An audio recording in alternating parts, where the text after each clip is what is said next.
Hello, everyone, and welcome back to the Surprise Jab Podcast. I'm your host, Zach Kruger, surprising you with new topics every single week of the 52-week year. And, of course, jabbing you with your daily dose of UFC, and we are coming off of the epic UFC 309. There were some duds, there were some funs, and there was, actually, duds and funs. Does that really work? I don't know, but UFC 309, it was here, now it's gone, and we went 10-2 on predictions. We did pretty good. We're going to be recapping all of the action, all the excitement, and talking about what is next for all the fighters after their performances at UFC 309. Also on today's episode, some new UFC news has dropped regarding the final events of the year. Going to be discussing those, as well as recapping week 10 of the, or was it week 11? I think it was week 11. Yeah, week 11 now of the NFL season. Of course, new things in pop culture.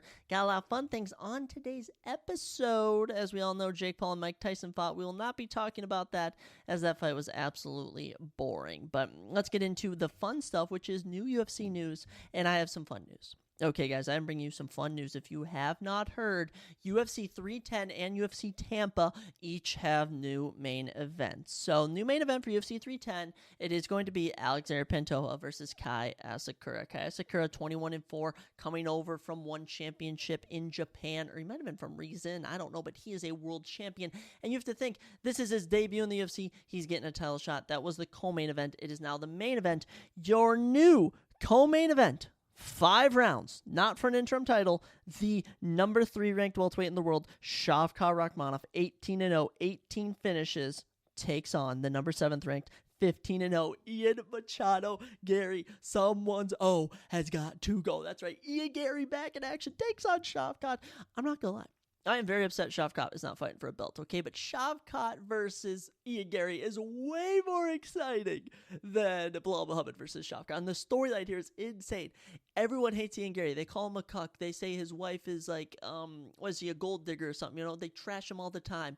This is finally his chance to prove them wrong. You're either going to see Ian Gary beat a man who was 18-0 with all finishes, or you're going to see Shavkat humble Ian Gary, and he's going to gain a ton of new fans from it. But I am so pumped for that matchup. You already know I'm riding with Shavkat. Okay, I'm a huge Shavkat Rakhmonov lover, and I don't even hate Ian Gary. I've been an Ian Gary supporter since the start, but I know how good Shavkat Rakhmonov is, and I think on the ground is where Shavkat's going to really thrive here. On the feet, I might give Ian Gary a bit of an advantage, but at the same time, you have to remember, Ian Gary wouldn't stand with Wonderboy Thompson. So is he really going to want to stand with Shavkat? We'll have to see. I am excited for that, though. UFC 310, getting a good one. It should be exciting. We'll touch one more on UFC 310. Of course, Vicente Luque, who is the number 14th ranked welterweight, was supposed to take on Nick Diaz. A recent video of Nick Diaz in the streets lighting random little pieces of shrubs on fire surfaced, and his mental state is not good at all. The Diaz brothers have taken one too many shots to the head, smoked too many oneies, too many joints, and I just think that the UFC calling off that fight, Nick Diaz remaining retired, is a perfect decision. Vicente Luque will remain on UFC 310. His new opponent, the 14-4 on a 4-fight winning streak, Themba the Answer Gorimbo. Of course, the fighter who The Rock gave a house. And by the way, his win over Takashi Soto, great finish. His win over Nico Price, great win. And Ramiz Brahimaj, that win has aged amazingly. Themba Gorimbo, excited to have him back in action. I think he beats Vicente. I think he jumps into the rankings. His grappling has looked fantastic. And as of late, Vicente Luque has not been doing the best. So that fight should be very exciting, as it'll be on the prelims of UFC 310. And the final new fight for UFC 310, this one on the main card, featherweight matchup between the number 13th ranked Bryce Thug Nasty Mitchell and Kron Gracie. No idea how Kron Gracie is getting another fight in the UFC. Bryce Mitchell, of course, wins over Andre Fili, Dan Ige, Edson Barbosa. Edson Barbosa, probably the biggest win of his career. He is a very good grappler. Very good grappler. You know, unfortunately, the striking not where it is. But his 2 losses, okay. Josh Emmett, Ito Pura. That should tell you all you need to know. The only 2 guys that he has freaking lost to are Josh Emmett and Ito Pura. Ito Pura one has aged tremendously well. Other than that, 16 wins, not too many finishes. He's a decision guy. But when it comes to Kron Gracie is all about jiu-jitsu. He just wants you in his guard. So it'll be very interesting to see the approach Bryce Mitchell takes to this fight. Kron Gracie, his biggest win is over Alex Caceres. Other than that, he returned in, what was it? Was that January? I think he returned in January of this year, or at some point, and he fought Charles Jourdain, and quite honestly did nothing. He did absolutely nothing against Charles Jourdain. It was a waste of my time watching that fight. So hopefully we just are done away with Kron Gracie after this, but we'll see how he does against Bryce Mitchell. But here's one. Actually, we're going to save the best for last. Best for last. New fight in the women's flyweight rankings as the number 13th ranked Jasmine Jasudavicius will take on the number 6th ranked women's bantamweight Mayra Bueno Silva. I completely got confused there because Mayra Bueno Silva is dropping down in weight. Former title challenger, fought in January for the belt. I thought she was better than she was. She'll be dropping down to take on Jasmine Jasudavicius, who is 6-2 on a nice little win streak here, dominating wins over and over and over. Most recently, Ariana Da Silva dispatched of her. That one going down February 1st in Saudi Arabia. Cannot believe we're going back to Saudi Arabia. Is McGregor fighting on that card? Absolutely not. McGregor just revealed in a lawsuit he cheated on his wife in 2018. I don't know how we still have respect for him. Conor McGregor, they want me to hate you, and I think I'm agreeing with the people. It's getting hard to defend Conor McGregor at this point. Actually, he's indefensible at this point. But let's get into the final announcement made on Friday by Dana White. The biggest announcement. I'm super excited for this. UFC Tampa Main Event, welterweight, 5 rounds. The number 6 ranked Colby Chaos Covington back in action as he takes on Joaquin Numanza Buckley, number 9 ranked welterweight. I mean, this is incredible. This is incredible. Covington replaces Ian Gary. Ian Gary is supposed to take on Joaquin Buckley here. Instead, you're going to be getting Colby Covington. This is a great matchup here because people have been wanting Colby to get knocked out for such a long time. And I mean, he knows his popularity. I mean, after the 2019, great year for Colby. 2019, an amazing year for Colby Covington, especially that fight against Kamaru Usman, legendary. 2020, one fight against Tyron Woodley, it was a good performance. 2021, amazing fight against Kamaru Usman in the rematch.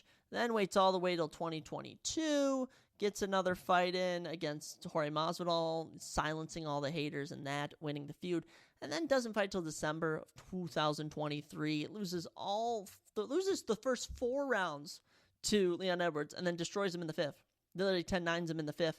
And now he finally sneaks one in right at the buzzer. And this is a great opportunity. Okay, I know Colby Covington, he likes to handpick his opportunities, but this is a great test against Joaquin Buckley, who is 5-0, I believe, maybe on a 6-fight win streak at welterweight. Coming off a huge knockout of Wonderboy Thompson. His knockout power has proven to be where is the wording I'm looking for? Is par to none? Subpar to none? I don't know what wording I'm looking for. But he's been doing exceptional. And you're either going to see Joaquin Buckley get out grappled for 5 rounds, or you are going to see Colby Covington get knocked out cold, which is what a lot of people have been waiting for.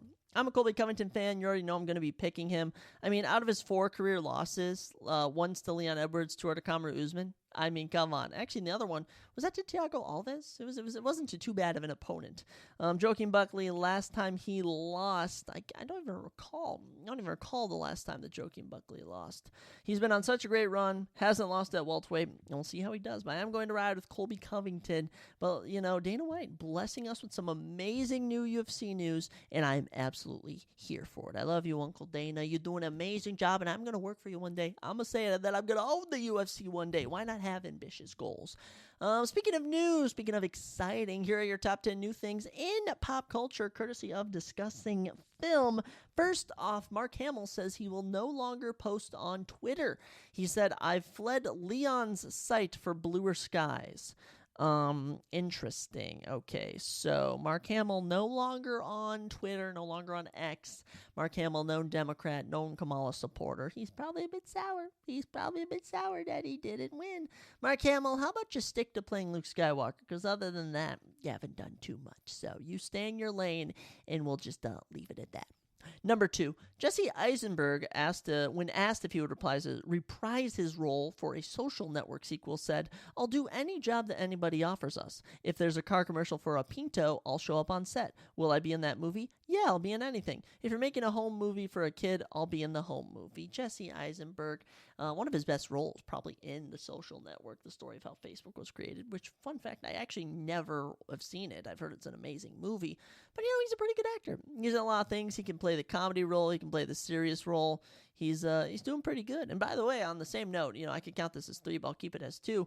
He recently revealed that they are done filming Now You See Me 3, the movie about magicians. First one was amazing up until the plot twist, because the plot twist made no sense. Like the plot twist just made no sense.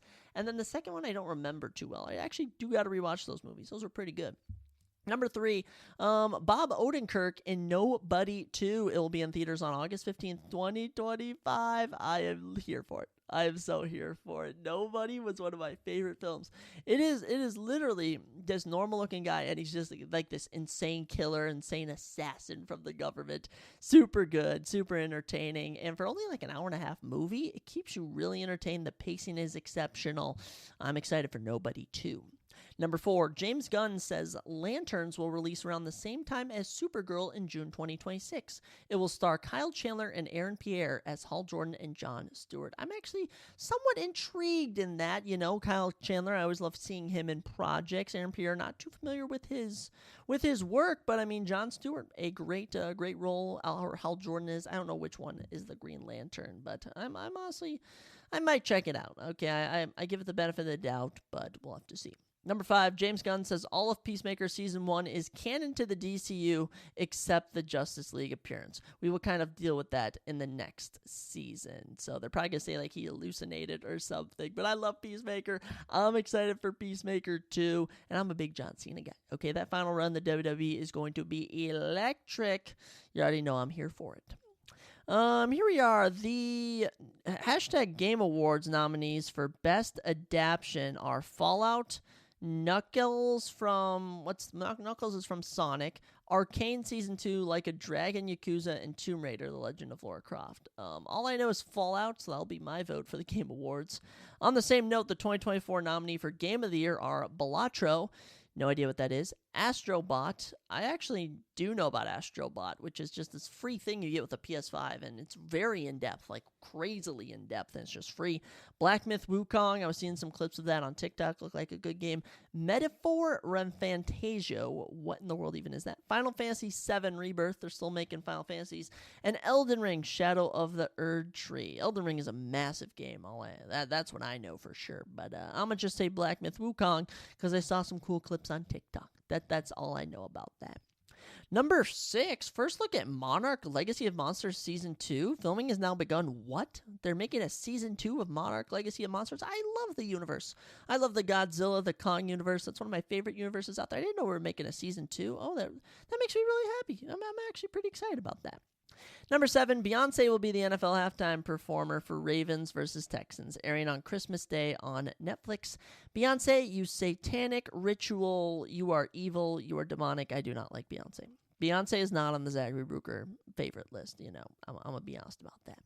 Number 8, Glenn Powell, on the years that he wasn't in demand as an actor when he was younger, he said you sort of have to lie to yourself, at least a little bit, and act like this is the chapter of the story where things just aren't going right. And it turns out it was. And now look where Glenn Powell's at now. He's one of the biggest studs in the entire world. Incredible. Number 8, Jude Law has revealed a new script for Sherlock Holmes 3 now exists. There's a great will to make it and a great will amongst us all to get it right to do it. I don't remember Sherlock Holmes 2, but Sherlock Holmes 1, of course, with Robert Downey Jr. and Jude Law, is one of the better movies that I've seen. All the plot twists tie perfectly together. It makes me really want to watch the second one. I just can't recall anything about it, honestly. Number 9, Dan Aykroyd says he doesn't expect to star in another Ghostbusters film ever again. He said, I think probably they're going to move on to advancing it beyond the originals, which they should. Yeah, I have no idea what these new films are doing. They shouldn't have made another Ghostbusters after the first Ghostbusters. Let's just leave it at that. And finally, number 10, Gladiator 2 opens with $87 million in the film's international opening weekend. I am very down to see the new Gladiator movie. I just have to rewatch the first one, because the first one, from what I remember, is a spectacular film, but I'm just not caught up on all my Gladiator lore, if you know what I mean. A huge cast for this film. Honestly, they're making it like the biggest movie of all time. I don't know. They're being very ambitious with this. I'll have to check it out. Gladiator 2 will definitely be on my watch list for the year. But those are your top 10 new things in pop culture. Not actually 10. We talked about a whole number of of things. But I'll tell you something I am excited to talk about, and that's your NFL Week 11 recap. We had a lot of action. Predictions didn't go too bad. I'm going to go 4-1 most likely in my fantasy leagues, which is very good, including my 16-man league where my team put up a lot of points. So we're going to look at all 32 teams or however many teams that weren't on a bye this week. Look at all the matchups, discuss them, talk about the top performances. Let's get right on into it. Kicking us off with our not Sunday, what day comes after Wednesday? That's right, Thursday Night Football, as we had a little NFC East matchup where the Eagles hosted the Commanders, and the Eagles won 26-18.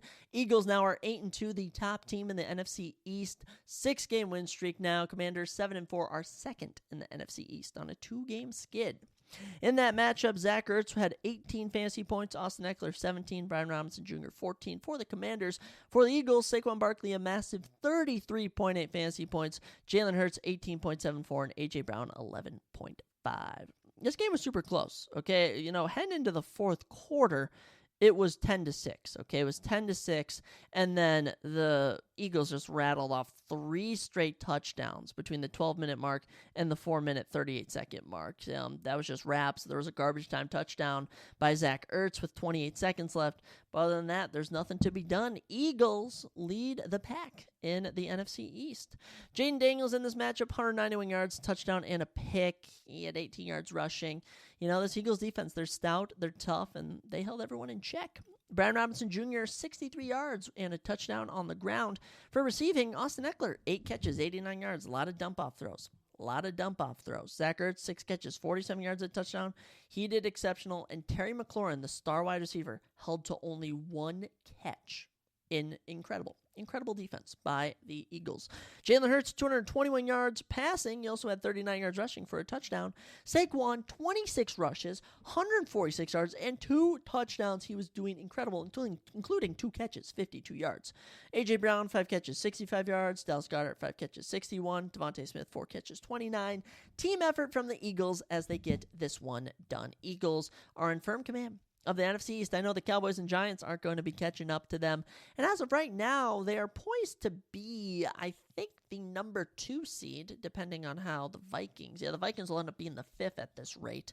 But NFC heating up, Eagles doing good. The rest of their schedule for the year, Rams will be a tough offensive matchup. Ravens is a tough matchup. Panthers is a gimme. Steelers, tough matchup. Commanders will play them tough. And Cowboys and Giants should be gimme wins.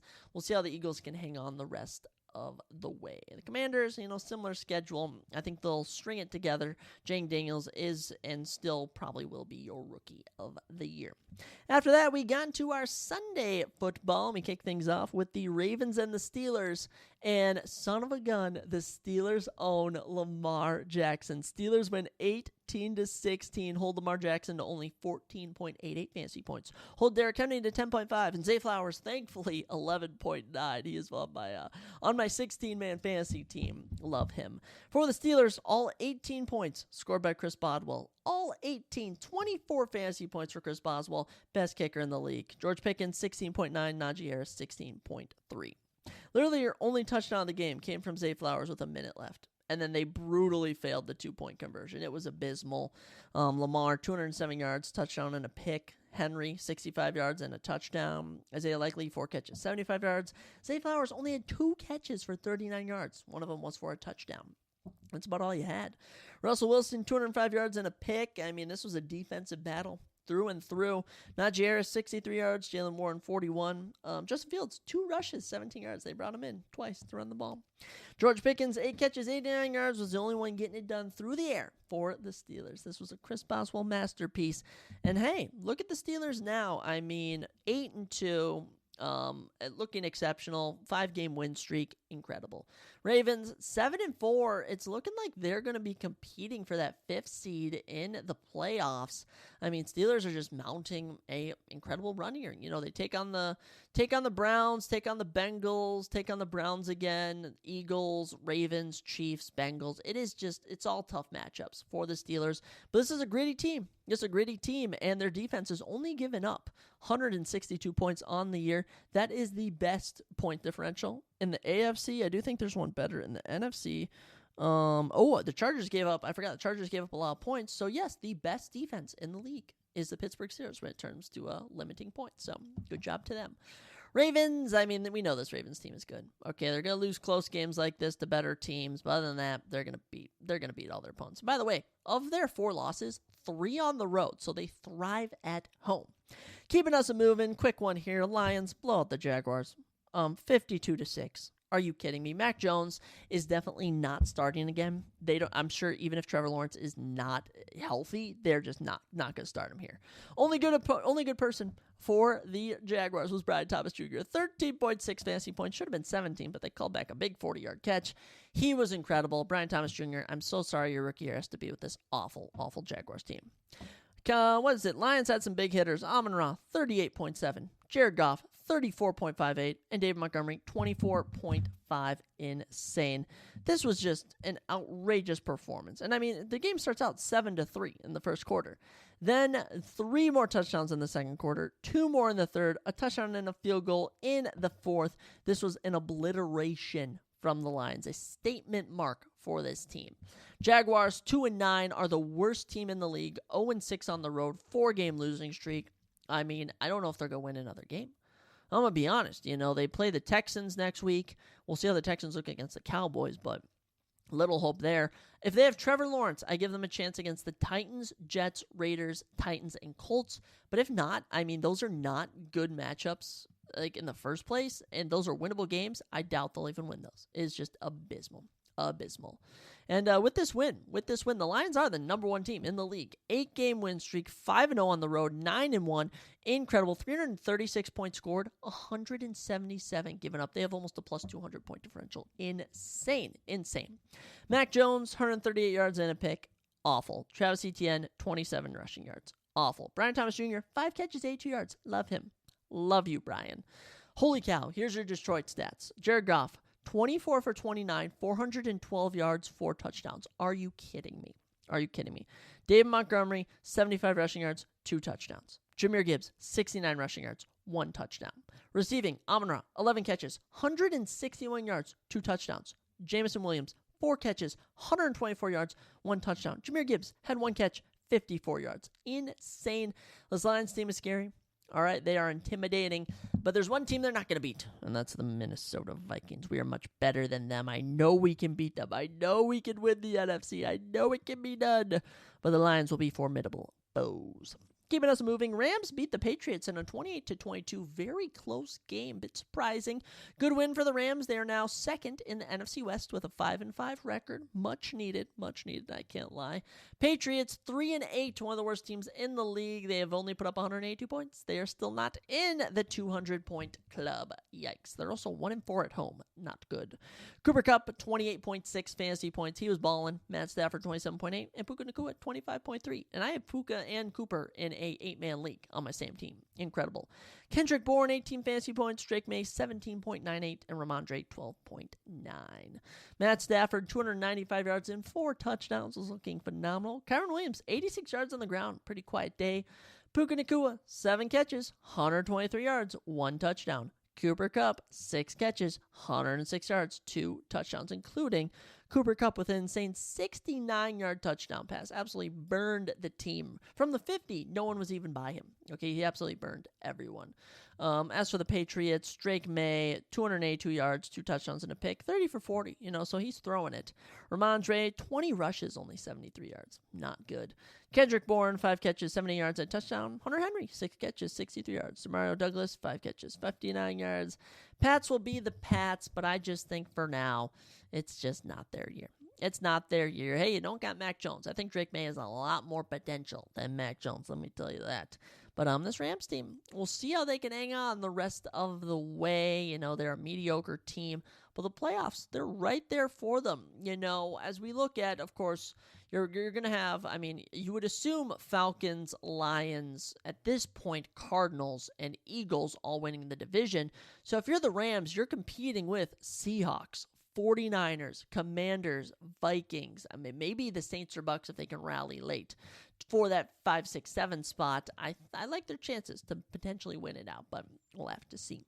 Moving along, Browns and the Saints. This one, insane. On my bench, thankfully I'm going to win. Taysom Hill in the 35-14 win for the Saints. Taysom Hill puts up the most points of the week with 41.52. Insane performance. Saints, after being on a 7-game losing streak, are now on a 2-game winning streak. Incredible stuff from this Saints team. Feeling good too. 4-7. I think they could rally to win the NFC South if they really put something together. NFC South is wide open right now.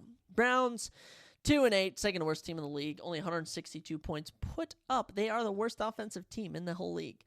Oh, yikes. 2-game losing streak. Rough. Jameis Winston, though, he's a bright spot. 26.6 fantasy points. Jerry Jeudy, 26.2. And David Njoku, 19.1. Alongside Taysom Hill, you had Derek Carr with 18.72 and Valdez-Scantling, 16.7. Taysom Hill just had a day. Touchdown in the first quarter. Touchdown in the fourth quarter. A 75-yard rush in the fourth quarter. Insane performance. Taysom Hill occasionally, every year he has that one game where he gets like 40 points. This was that. Okay, this was that. Jameis, 395 yards and 2 touchdowns. Can't even be mad at him. Jameis Winston played a phenomenal game. Ground game, I can't lie, didn't do much. Nick Chubb, 11 rushes, 50 yards. Jerome Ford, 5 rushes, 10 yards. Nothing. Njoku, 9 catches, 81 yards. Jerry Jeudy, 6 catches, 142 yards and a touchdown.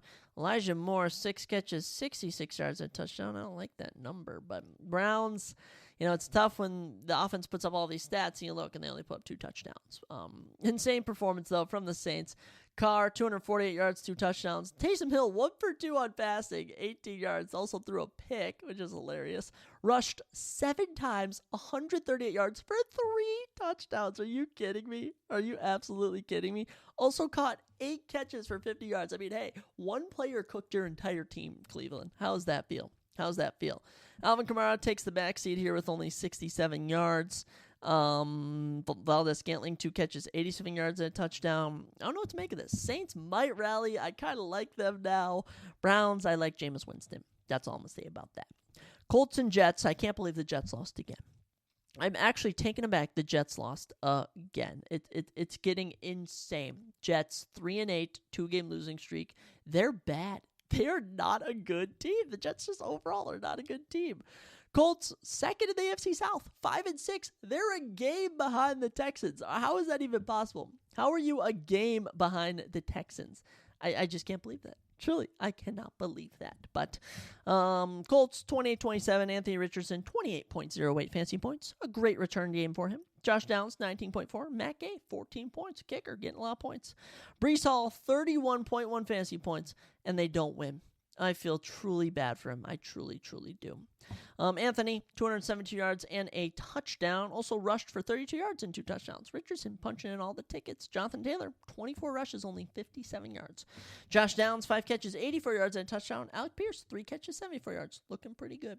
For New York, Rodgers, 184 yards and 2 touchdowns. You just need more yardage. You need to score when it matters most. You really need to matter. You really need to matter. How about that? Yeah, but Breece Hall, 78 yards and a touchdown on the ground. 7 catches, 43 yards and touchdown through the air. Devontae Adams, 6 catches, 70 yards. He did all right. Colts, I think they could potentially win the AFC South if the Texans keep losing. They should probably beat the Cowboys, but who knows with this team? 2-game losing streak, also 2-3 on the road. Jets, 1-5 on the road, 2-3 at home. It's looking pretty rough, but sucks to suck if you're a Jets fan. I'll tell you what it rocks to be a Minnesota Vikings fan, mother trucker. That's right, 23-13. We get it done. 3-game winning streak, 8-2 record. Yeah. Only 170 points given up, too. We have a great defense. We have the best defense in the league. What am I saying? The Steelers have the best defense. It's the Minnesota Vikings. Sam Darnold, 23 fantasy points. Addison, 15. JJ, 14.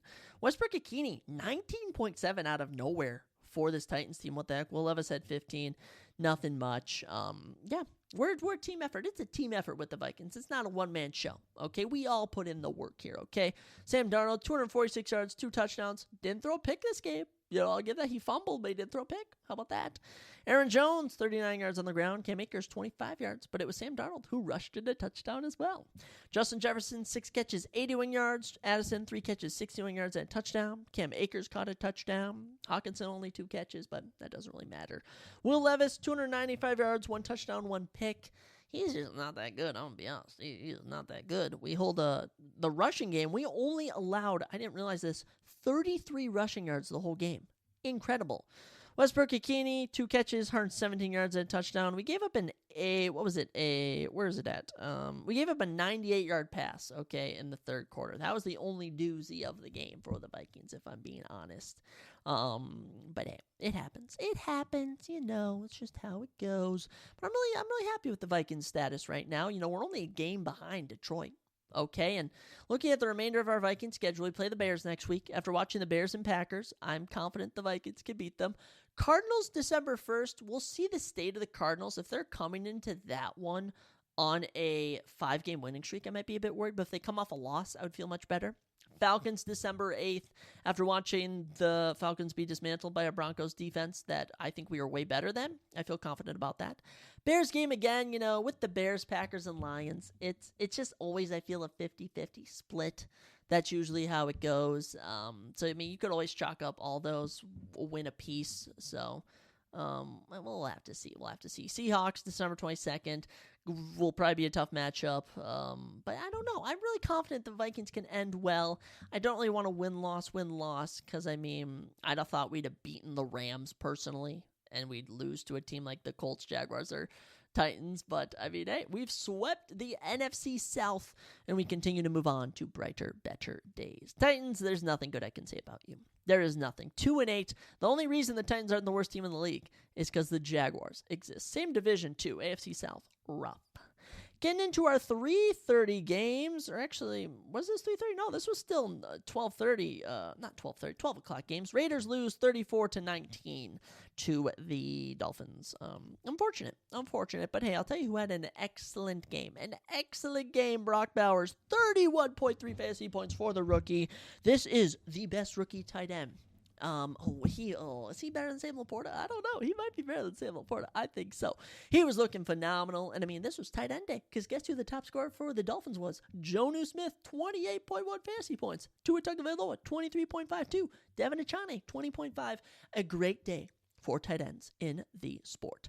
Vegas, Gardner, 282 yards, 2 touchdowns and a pick. He's not the answer. I hate to say it. Rushing game, too. They don't have a running back. Madison, White, Myers, Minshew, Tucker, Abdullah, even Brock Bowers had a rush. Come on. They don't know what to do. Bowers, 13 catches, 126 yards, and a touchdown. He's the man. He's the man in Las Vegas. And I feel bad. 2-8. They're just not a good team. 6-game losing streak for the Raiders. Hey, you know what? You can draft a quarterback, though. Start Desmond Ridder. Okay, why are we playing Gardner Minshew still? Why am I saying we? I'm not a Raiders fan. I'm a Brock Bowers fan. There's a difference.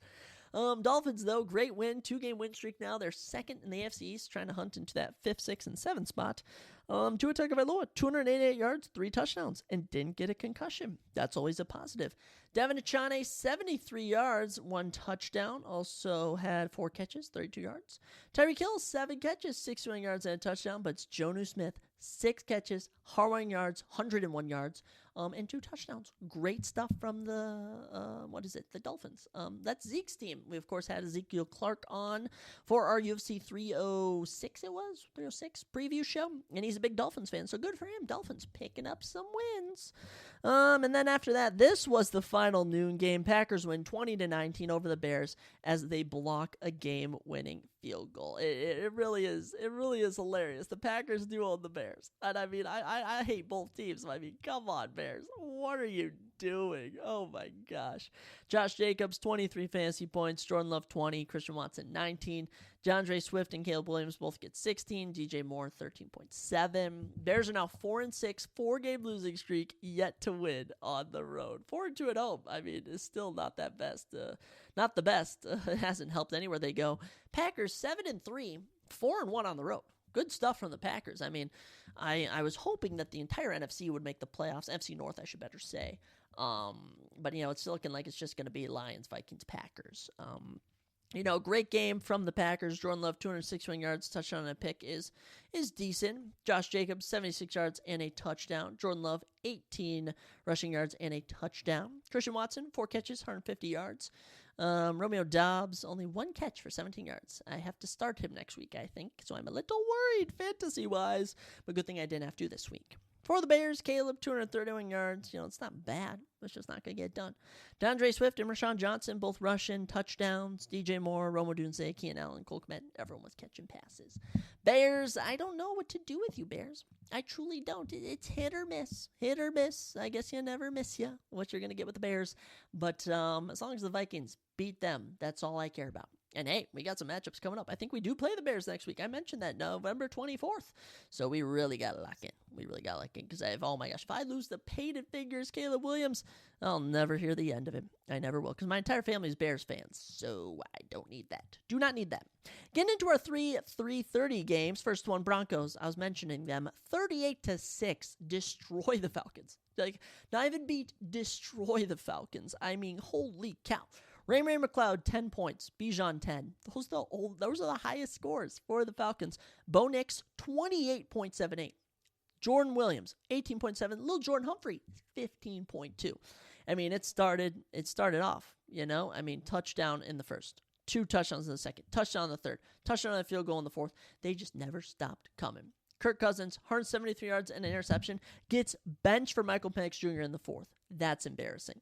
Bijan, 12 rushes, 35 yards. They had no answer. Drake London locked up. Darnell Mooney got injured. Bijan couldn't do anything. Kyle Pitts couldn't do anything. Locked up.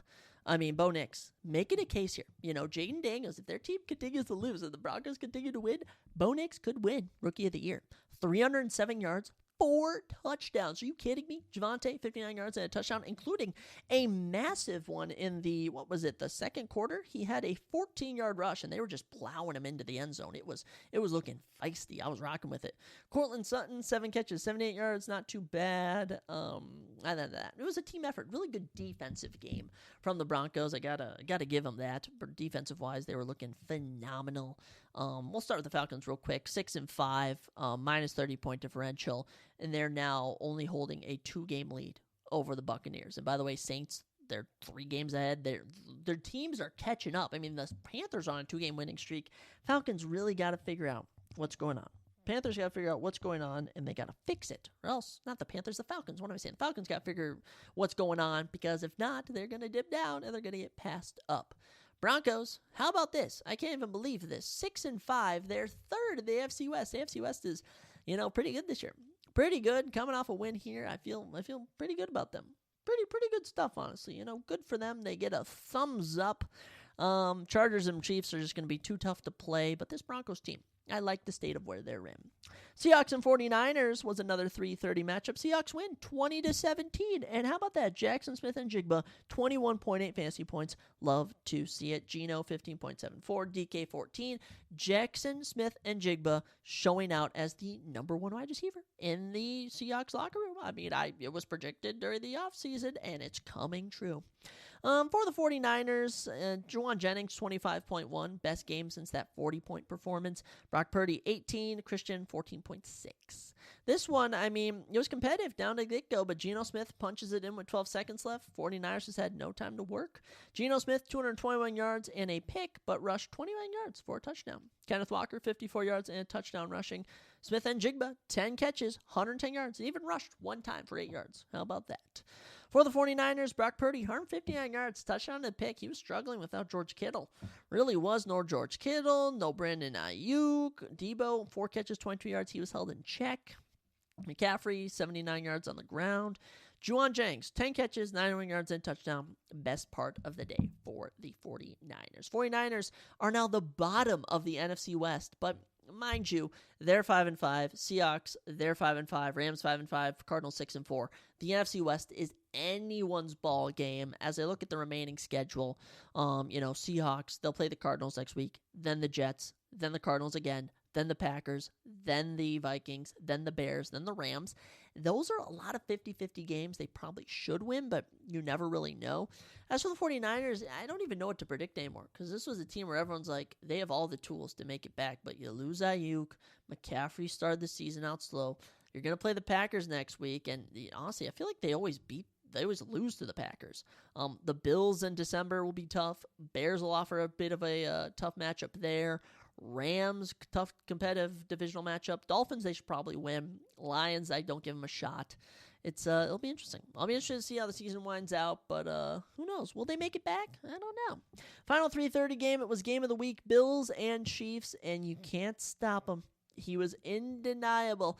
Patrick Mahomes fails to win. That's right. Josh Allen leads the Bills to a victory, plus 106-point differential. 6-game win streak, 5-0 at home, 9-2.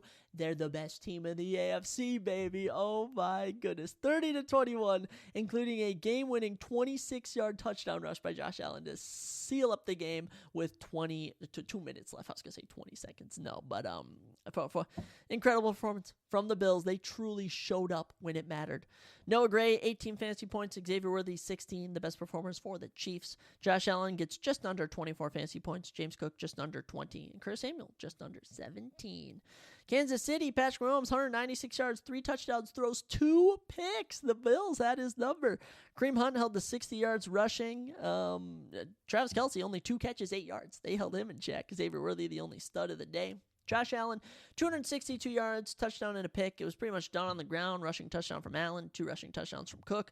And the defense showing up big. Curtis Samuel, 5 catches, 58 yards. He caught a touchdown. Good work from this Bills team. And they are the best team in the AFC with this win. You know, when you statistically look, the Chiefs, they have 1 less loss. But, I mean, come on, the Bills just beat them. It speaks for itself. They play a beatable 49ers team December 1st as they go to their bye week. Then it's the Rams, which is a beatable team. Lions will be an exceptional game. I'm excited for that. Pats, they should win. Jets, they should win. Pats, they should win. We'll have to see. I'm liking the Bills' chances to maybe win the division. Actually, what am I saying? I'm completely reading the division wrong. The Bills are in one of the worst divisions. Okay, Patriots 3-8, Jets 3-8, Dolphins 4-6. Bills are going to be the divisional winner. I was thinking more of will they be the number 1 seed and get that bye. So that's what we're going to have to really look at. We know the Bills are making the playoffs. It's a matter of where they're going to fit into the playoffs. Chiefs, 9-1. You just got humbled. You just got served up a little humble pie if you're Kansas City. And how's it taste? They play the Panthers next week. That's a gimme. They play the Raiders on Black Friday. That's a gimme. They play the Chargers, who are a very talented team. They'll be tough. Then they play the Browns, winnable game. Then they play the Texans, winnable game. Steelers, that'll be a very tough game. And Broncos, week 18. I don't know. Broncos may be playing for a play-in spot. So we'll have to see. But that was an exceptional game. Then what I heard was game of the week. Bengals taking on the Chargers. Chargers win 34-27 on an 18-second remaining 29-yard touchdown rush from J.K. Dobbins. Exceptional. Bengals, man, it is tough. It is tough. They keep losing close games. 4-7, 2-game losing streak, yet they are putting up 297 points forward. Their defense has given up 296. 1-4 at home, just tough. T. Higgins, 29.8, Joe Burrow, 29.04, and Jamar, 26.5. The dirty trio. Even the dirty duo of Burrow and Chase. It just, man, they need the rest. They need help. Herbert, 24.38. J.K. Dobbins, 18.9. Ladd McConkey, 18.3. Good for him.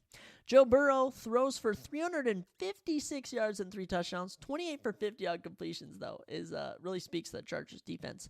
Chase Brown, 86 yards rushing. He did all right. T. Higgins, 9 catches, 148 yards. Jamar Chase, 7 catches, 75 yards. T had 1 touchdown. Jamar had 2.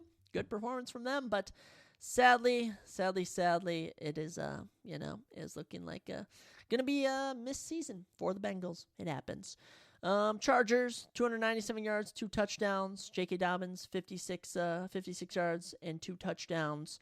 Ladd McConkey, 6 catches, 123 yards. Good stuff all around. Good job to the Chargers picking up a win. Got to give them a little clap. A little clap to the Chargers.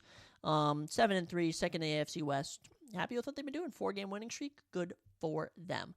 Unfortunate stuff for the Bengals, as I mentioned, but the season moves on. We'll wish the Chargers luck as they also try and make the playoffs. But that is your NFL Week 11 recap. I don't really care who wins between the Texans and the Cowboys, if I'm being honest. It's up in the air. Doesn't matter to me.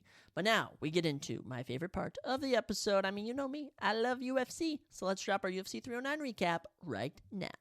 Such a beautiful night from Madison Square Garden. Me with Donald Trump walking off to a big round of applause. You had tons of finishes. Truly, UFC 309 surprised me in a good way. And we kick things off, women's action, Eduardo Mora, Veronica Hardy. We got right. We got the boring women's fight right. And, that's just all that matters. That's all that matters. Eduardo Mora wins a 29-28, 29-28, 30-27 decision. Outgrapples her in the first and second, gets outstruck in the third. End of the day, it doesn't matter. Pretty boring, pretty routine. It happens. It happens. Eduardo Mora now, 2-1 in the UFC. Only losses to Denise Gomez by split decision.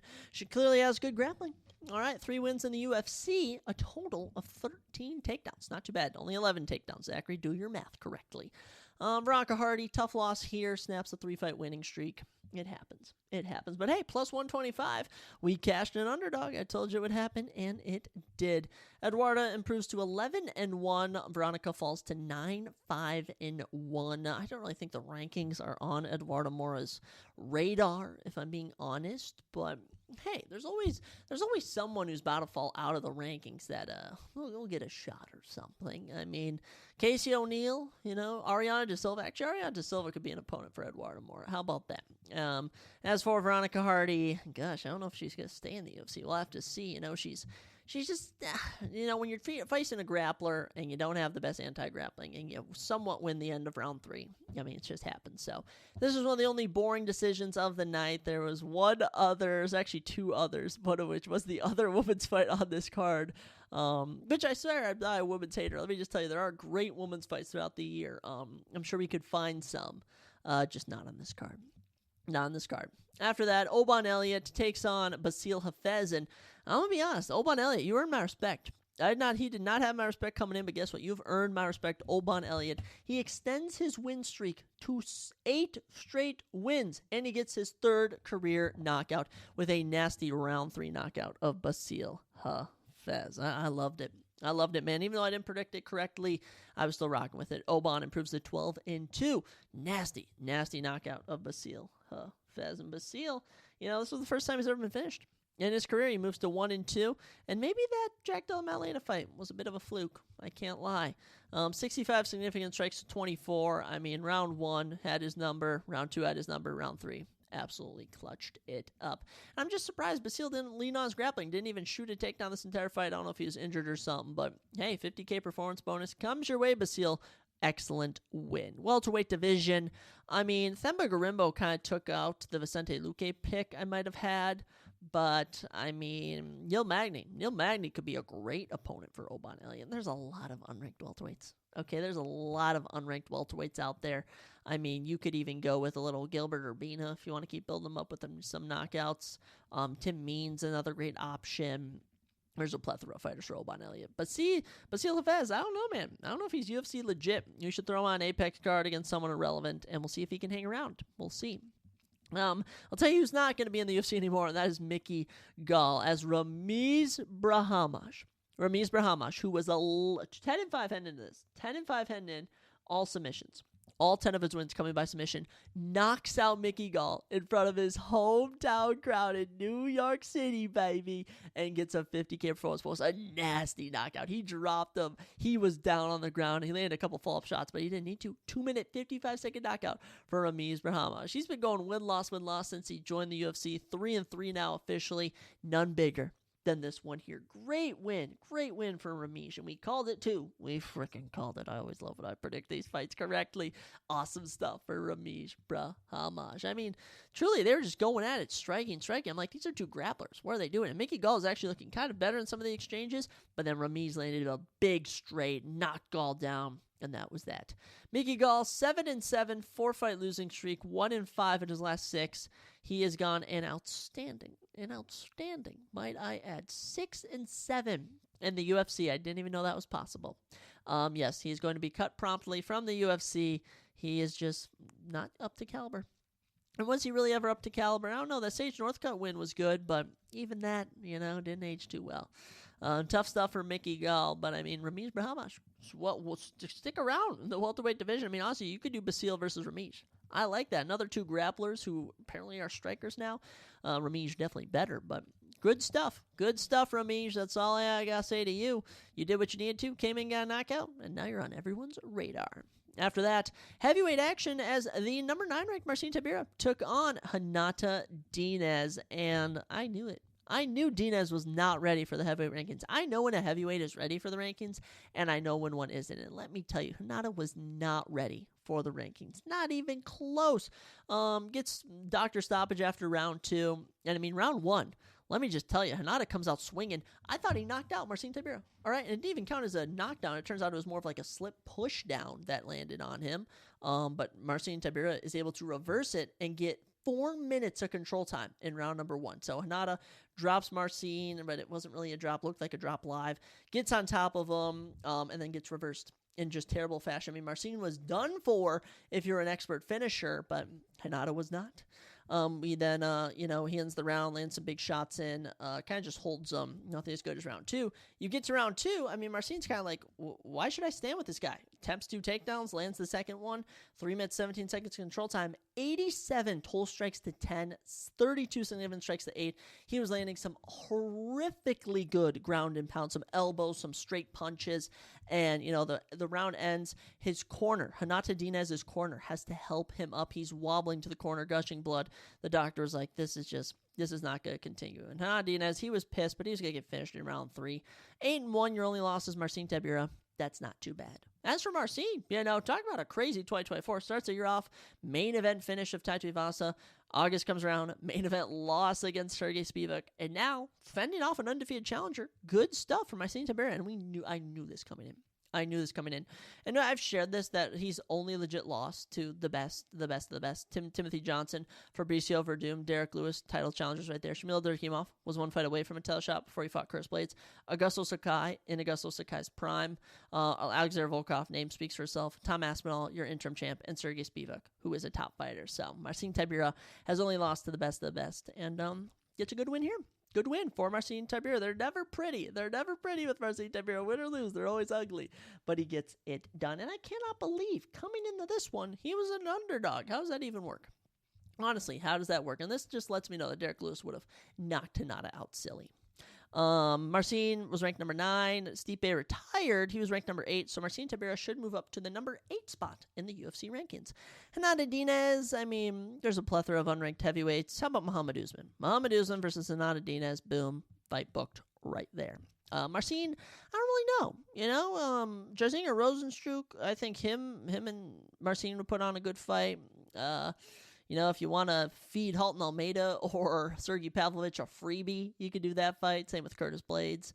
I mean, Marcin Tybura, he's always going to be relevant. 39 years old, from Poland. If they are able to go overseas to Europe, like not just Great Britain, but somewhere actually in Europe, like Poland, like Germany, like I think of Georgia or something, I think we get him on that card. I think that'd be really good for him. So good stuff, Marcin. After that, what would have been fight of the night had Charles Oliveira and Michael Chandler not happened. David Onama and Roberto Romero. By the way, Roberto Romero taking this on short notice. Talk about a war. This was absolutely fantastic. Round 1, one of the best rounds I've ever seen. A knockdown from each man. 44 significant strikes to 39 in favor of David Onama. This was crazy. Round 2 comes around. David Onama, 36 significant strikes to 26. This unranked Roberto Romero stepping in on short notice, giving it his all. Round 3 comes around. 41 significant strikes to 9. David landed a takedown. I mean, I knew Onama was going to win this. But in this fashion, Roberto Romero fighting for his life. I loved it. Roberto Romero, you have just earned me as a fan. Big fan of you now. I was very impressed with this one. This was going down at lightweight. These are both featherweights naturally. Onama, I think he's ready for the rankings. I'm ready to throw him to the rankings. I mean, I think Edson Barbosa has a fight coming up against Steve Garcia Jr. I would love Onama to fight the winner of that. Bryce Mitchell taking on Kron Gracie, we mentioned earlier. I think that would be a great fight. Even the 12th ranked Giga Chikadze. I would love all those options for David Onama. I'm pretty high on David Onama. As for Roberto Romero, whether featherweight, whether lightweight, I mean, he's earned a lot of fans from this one. I mean, you're taking on a guy in David Onama who is gritty, who is intense, and you're going the distance with him. I was fairly surprised and fairly impressed with this performance. Nowhere near a featherweight ranking at all, but there's a ton of unranked featherweights. Jonathan Pierce just lost to Pat Sabatini. How about Jonathan Pierce? That'd be a great test for him if he wants to remain in the UFC. I like that fight, and I think that's the one they should make. After that, Jim Miller, baby. I had knockout. I had round 2 knockout, but Jim was like, Zachary, hold your popcorn. I'm going to submit Damon Jackson in round number 1. And that's exactly what he did. Jim effing Miller. Can you believe this guy? 41 years old, in front of his home nation. He's from New Jersey, but New York counts. getting his 21st career submission. Most wins in UFC history. He's getting up there for most finishes. He's incredible. He's absolutely incredible. And started his 2024 with a submission, lost that decision to King Green, and now ended with a submission of Damon Jackson. Beautiful. Just beautiful. And I mean, the striking was phenomenal. Damon mistakenly attempted a takedown, left his neck open, and the guillotine was right there. And he quoted Dustin Poirier, always jump the guillotine. Great win for Jim Miller. Feel good win, too. I love when Jim Miller wins. He said he'll fight anyone, anywhere, anytime. I don't know who they're going to have him fight. You know, there's unlimited guys for Jim Miller to fight, legends across the game. I personally think the Tony Ferguson fight just should have happened by now. That is just a fight that I would have loved to have seen. But, you know, if it doesn't happen, Jim Miller, a lot of options. Damon Jackson, 2-fight losing streak now. He is 1-4 in his last 5. You know, Damon Jackson was fighting at featherweight for a long time, decided to move up to lightweight. We were mentioning the guy, Roberto Romero. You could even drop back down to featherweight, stay at lightweight. I think Roberto Romero, Damon Jackson, winner stays in the UFC, loser, maybe not ready for him. Good stuff there, though. Final prelim of the night, Marcus McGee, Jonathan Martinez. This had to have been the most frustrating fight if you're a Jonathan Martinez fan. Now, as a Marcus McGee fan, I'll stress it towards the end. I can't lie. Marcus McGee gets the unanimous decision. This was just, you know, this was, I don't even say this was boring because, you know, we saw both women's fights here were pretty boring. This one, Jonathan Martinez, this was his fight to lose. You know, round one, only attempts 18 strikes, only lands 7. Okay, Marcus McGee attempts 75, lands 33. Marcus McGee just outstrikes him. Nothing huge on damage, but outstrikes him. Wins round 1. Round 2 comes around. Jonathan Martinez only lands 17, gets 42 significant strikes landed on him. He's now down 2 rounds. Round 3 comes around. Martinez starts picking it up a bit more. Still gets outstruck 27-24. But even when he had moments, you know, it was like, why are you pulling up against the cage? You know, Marcus McGee's leg was super hurt. He could barely stand. And Martinez just had negative fight IQ. And Jonathan Martinez has now gone from being on a 6-fight win streak, okay, 2-fight losing streak in 2024, and he's going to get kicked out of the rankings. Marcus McGee's going to replace him in the rankings. I'll be honest. I don't want to see Montel Jackson and Amin Zahabi booted. Okay? Now, by the way, Amin Zahabi and Montel Jackson could be the next opponents of Jonathan Martinez or even Marcus McGee, but I just don't think he should be in the rankings. You know, he just didn't show it against Jose Aldo, and especially didn't show it against Marcus McGee. So bye-bye. Bye-bye, Jonathan Martinez from the rankings.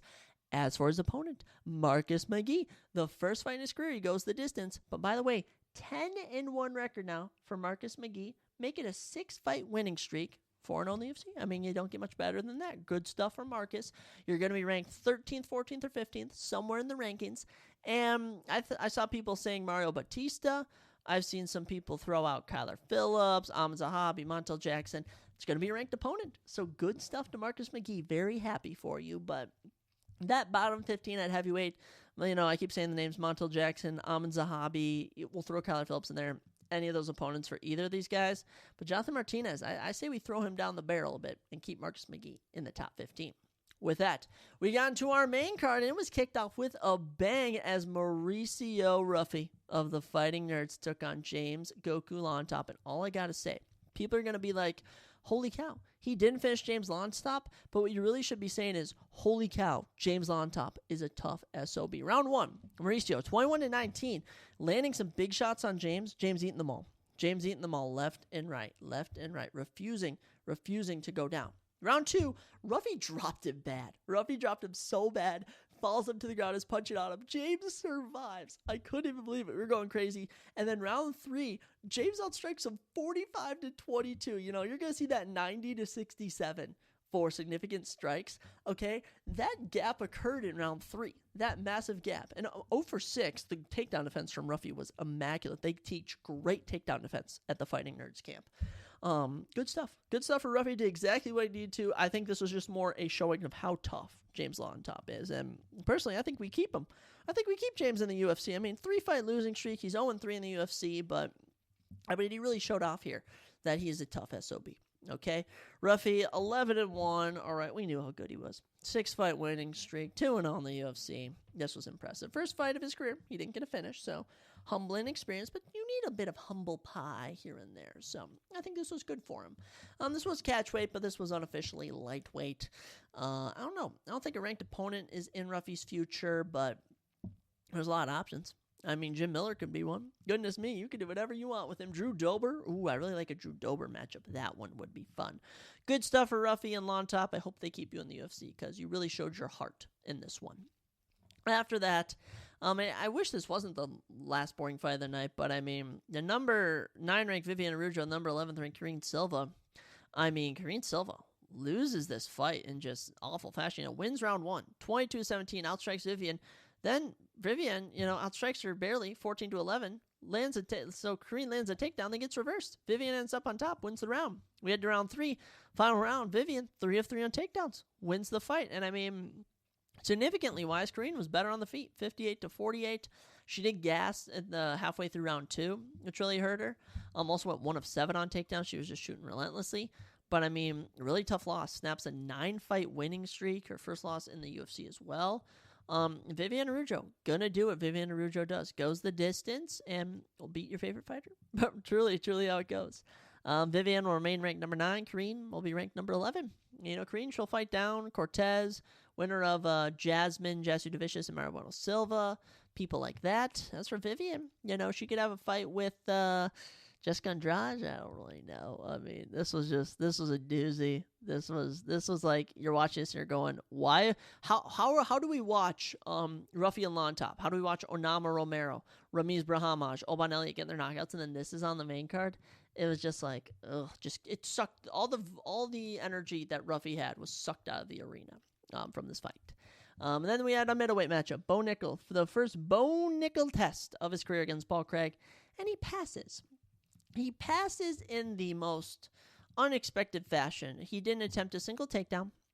He outstruck him casually every round, 16-13, 22-21, and 16-13. Landed one big shot at the end of round 3, and just gets it done. So Bo Nickel goes the distance, first time in his career, didn't gas out once, 30-27. Improves to 7-0. He's 4-0 in the UFC.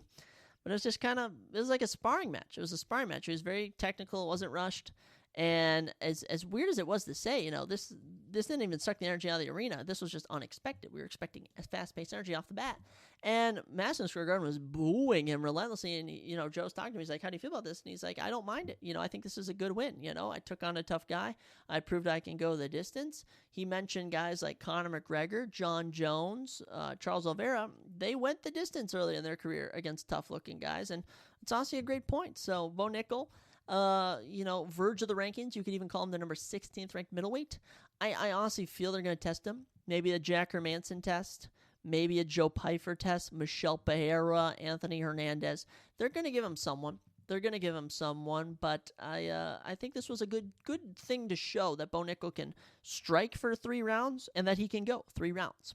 Paul Craig, 3-fight losing streak. He hasn't won since July of 2023. He's 1-5 in his last 6. Of his 9 career losses, he's suffered 5 of those in his last few fights.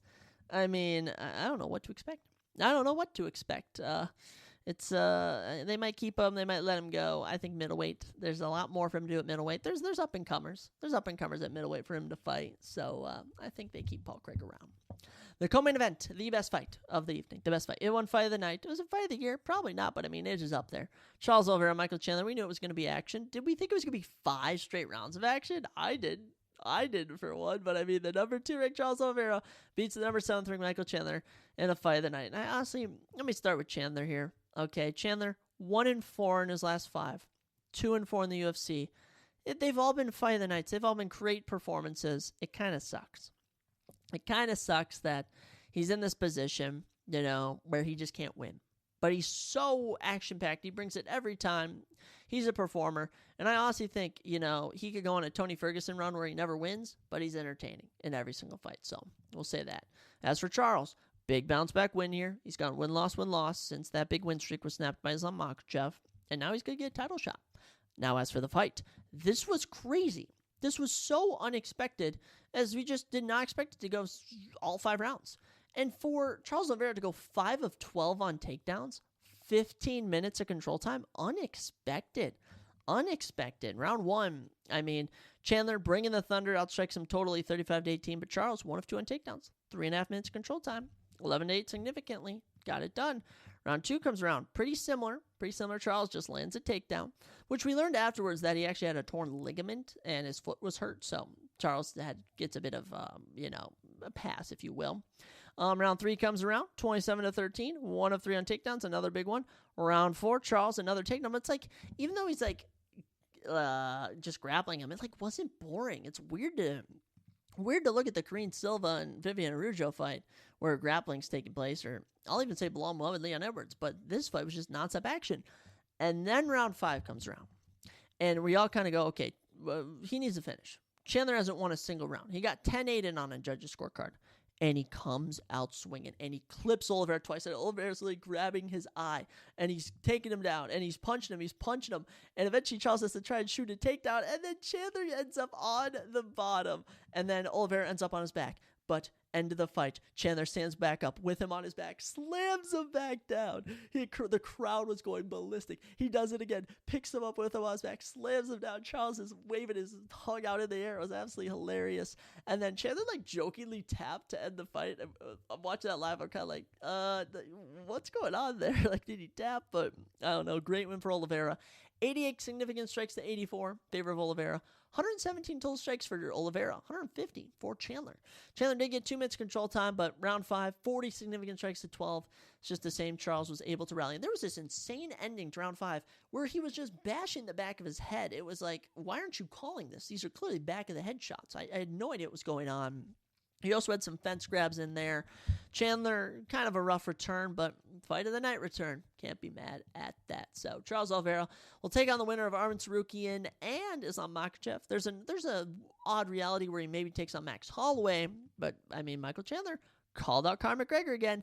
That fight makes even more sense now, if I'm being honest. But there's some other fights. I saw people saying Paddy Pimblett.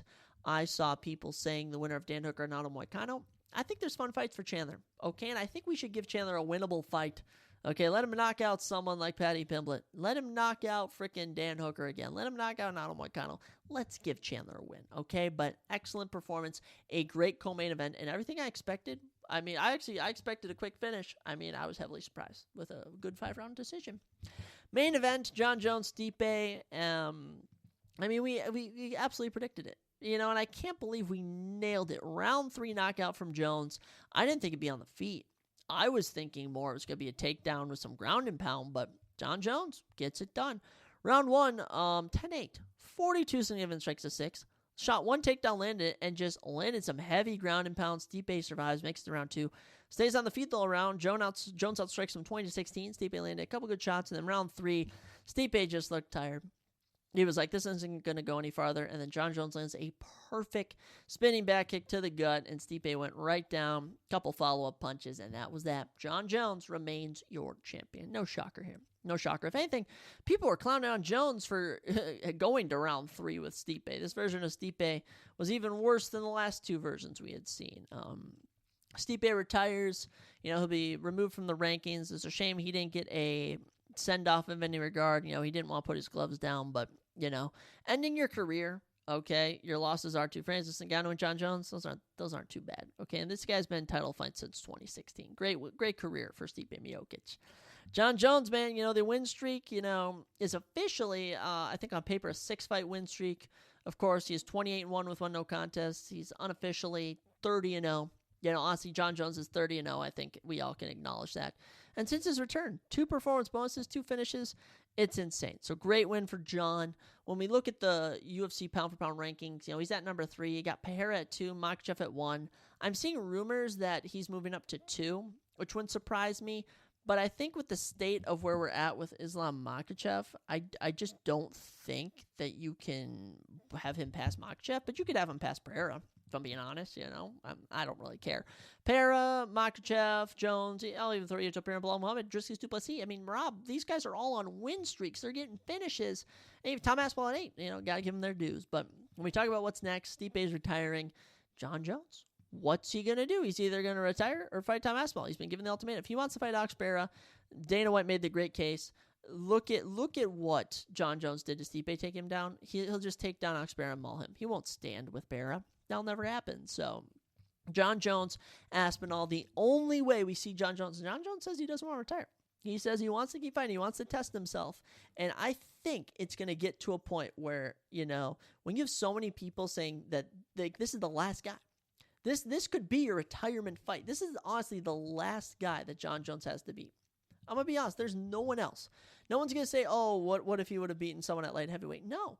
I think everyone can agree Jon Jones would probably beat a majority of the guys at lightweight right now. But when we talk about heavyweight, Dismantle gone. Volkov, Pavlovich, Blades, Almeida, Spivak, Miocic, Tiberia, Rosenstruck, Lewis. I rattled off the whole top 10. None of those guys. It's Aspinall. And if Jon Jones retires, they will forever say that he knew he could not beat Tom Aspinall. Now, I'm going to be honest. Aspinall and Jones, I don't know who to pick. I would not know who to pick.